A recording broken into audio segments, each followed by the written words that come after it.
अस्सलाम वालेकुम नाजरीन, वेलकम टू माय चैनल। दोस्तों, मुझे उम्मीद है कि आप लोग खैरत वफ़ियत से होंगे और मेरी पिछली तमाम अपडेट से आप लोगों ने भरपूर फ़ायदा उठाया होगा। तो मेरे नए आने वाले दोस्तों के लिए रिक्वेस्ट है कि अगर उन्होंने मेरे चैनल को सब्सक्राइब नहीं किया तो वो मेरे चैनल को सब्सक्राइब कर लें और बेल आइकन को प्रेस कर दें ताकि हर आने वाली वीडियो आप लोगों तक पहुँच सके और आप लोग उससे भरपूर फ़ायदा उठा सकें और मुस्तफ़ीद हो सकें। जैसा कि हमने पहले पिछली वीडियो में बात की थी, जो कि बांग्लादेश और पाकिस्तान के दरमियान जो पहला टेस्ट था जिसमें बंगाल टाइगर्स ने बड़ी तारीखी फ़तह हासिल की थी। आज हमने दूसरे टेस्ट से रिलेटेड बात करनी है जो रावलपिंडी टेस्ट में हुआ, और एक और तारीखी फ़तह और एक और तारीखी कामयाबी बंगाल टाइगर्स की कि उन्होंने क्लीन स्वीप किया ग्रीन शर्ट्स को और अपने होम ग्राउंड के ऊपर। सो अस्सलाम वालेकुम अगेन, और आज मैं एक बार फिर भारी दिल के साथ आप लोगों से मुखातब हूँ। और वैसे कहना तो नहीं चाहिए लेकिन कह रहा हूँ कि जैसे अल्लाह ताला ने फरमाया है कुरान में भी कि मायूसी गुनाह है। अल्लाह की रहमत से, अल्लाह के फजल से कभी मायूस नहीं होना चाहिए। तो उसी रोशनी में एक राई के बराबर भी थोड़ी सी उम्मीद थी मुझे कि पाकिस्तानी टीम वो टीम है जो कि कामयाबी हासिल करने में किसी भी वक्त किसी भी टीम के ख़िलाफ़ यू टर्न ले सकती है और लेना जानती भी है। तो मुझे थी उम्मीद कि पहला टेस्ट जिस तरह आ रहे हैं तो शायद उसको एज अ चैलेंज ले के एज अ कोप अप करके कुछ फ़ाइट जो है वो सेकंड टेस्ट में दिखाएंगे और अच्छा खेल पेश करने की कोशिश करेंगे, लेकिन नहीं, ज़ीरो, टोटली ज़ीरो। आप दिमागी तौर पे थके हुए हैं, जिस्मानी तौर पे थके हुए हैं, आप लड़ना भूल गए हैं। आपको ये नहीं पता कि आपने किस सेट के साथ आपने ग्राउंड में उतरना है। और इसके साथ साथ मैं शान मसूद की कप्तानी को साथ सलाम देता हूँ जो कि 5 लगातार टेस्ट हारा है, 3 ऑस्ट्रेलिया में और 2 यहाँ होम सीरीज़ में। 5 टेस्ट मैचेस लगातार हारने के बाद भी अगर वो बंदा पाकिस्तान टीम की कप्तानी करता है तो यहीं से आप अंदाज़ा लगा लें कि हमारा सिस्टम जो है सुधरने को तैयार नहीं है। भाई हम तैयार ही नहीं है कि हमारी कोई गलती है। हम भी इधर हैं, आप भी इधर हैं, दूसरा तीसरा भी इधर है, लो जी कर लो जो करना है। मोहसिन नकवी साहब जो चेयरमैन हैं पीसीबी के, वो किसी भी चैनल पे नहीं आ रहे। उनको भी पता है कि पाकिस्तान टीम के साथ क्या हुआ है, क्या होना चाहिए। उनके पास जवाब ही नहीं है।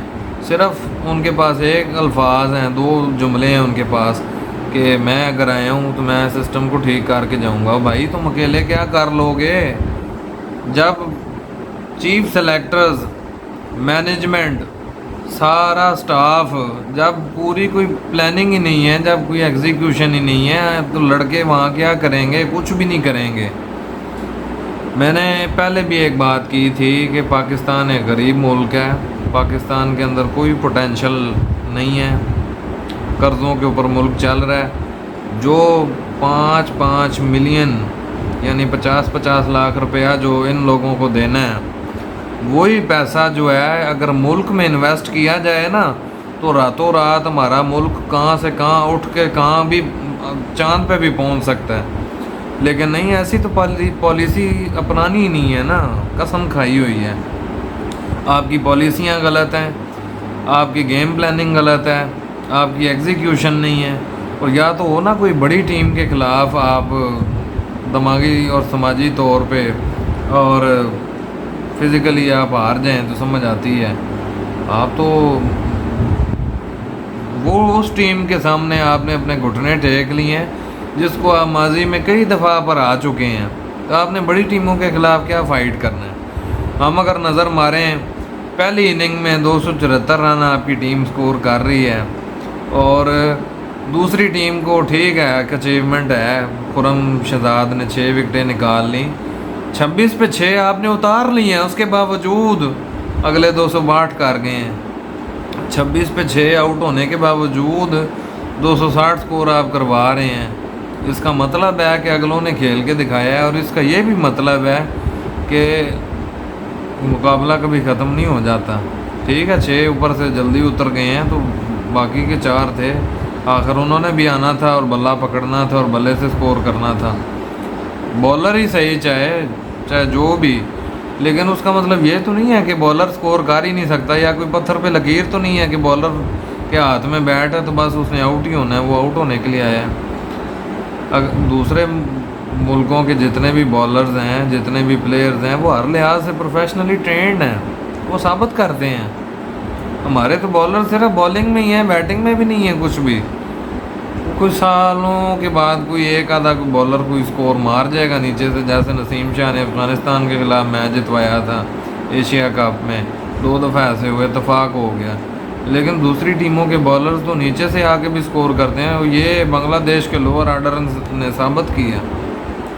26 पे 6 उतर जाने का बाद मतलब ये है कि 8वीं विकेट ने जो है 150-200 रन की पार्टनरशिप की। अल्लाह न है आपके मुंह पे, तमांचा है आपके मुंह पे।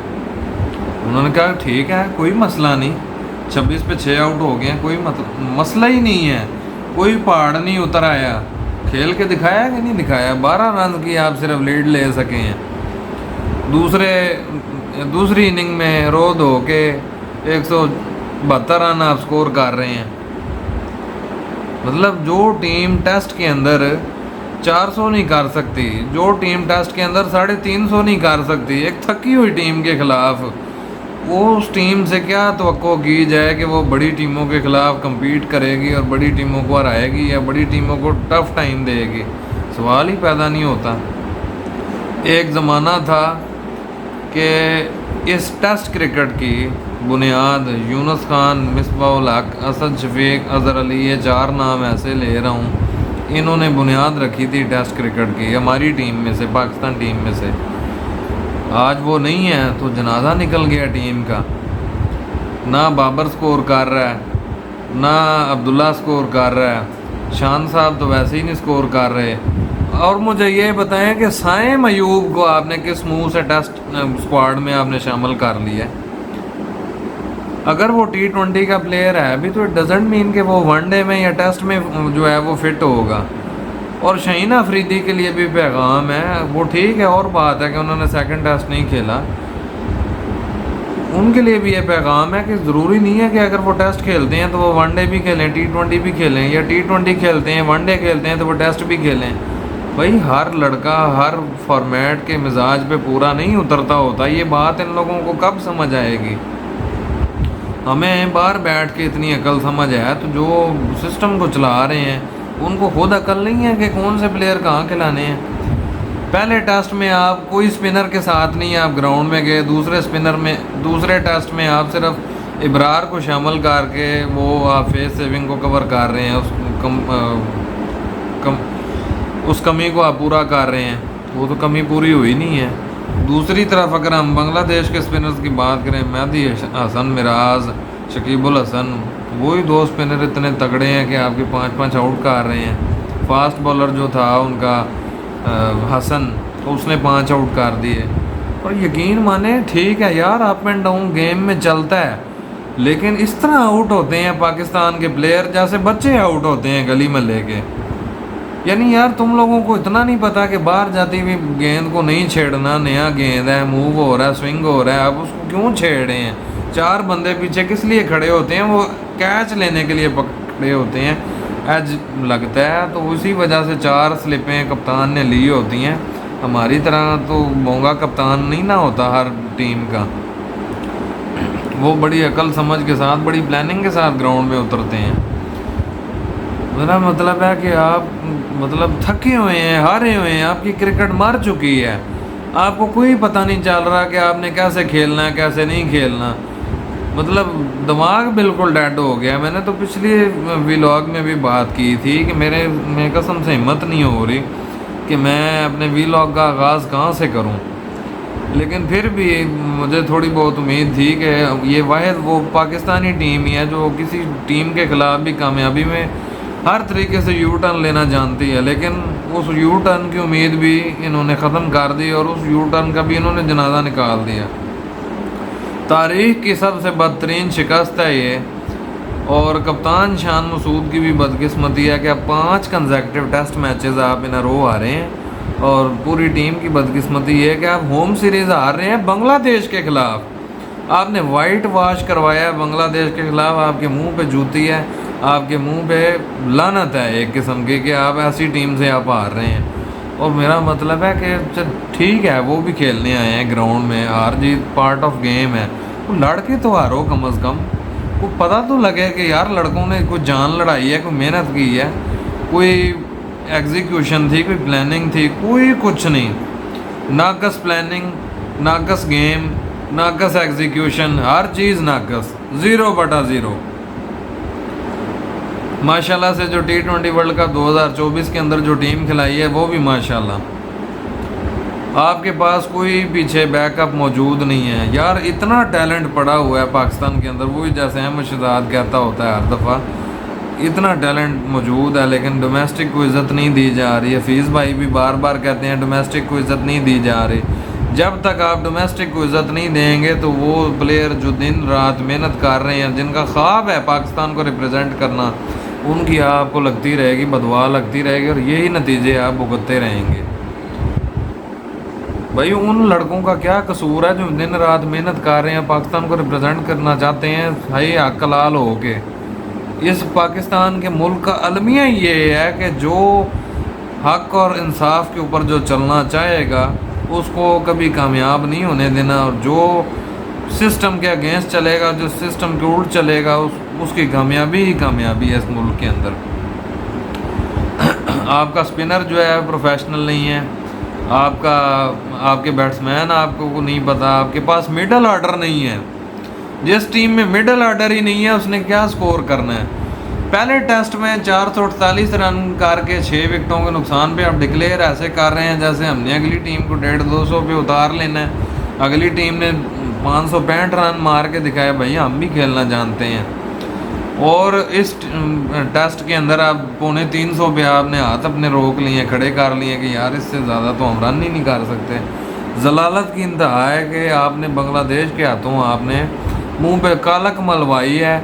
उन्होंने धोती उतार के आप लोगों की इंसल्ट की है कि भाई देख लो, सदा टीम एक जैसी नहीं रहती, ना सदा वक्त एक जैसा रहता है कि हम अगर हारते रहे हैं तो आप भी हारेंगे।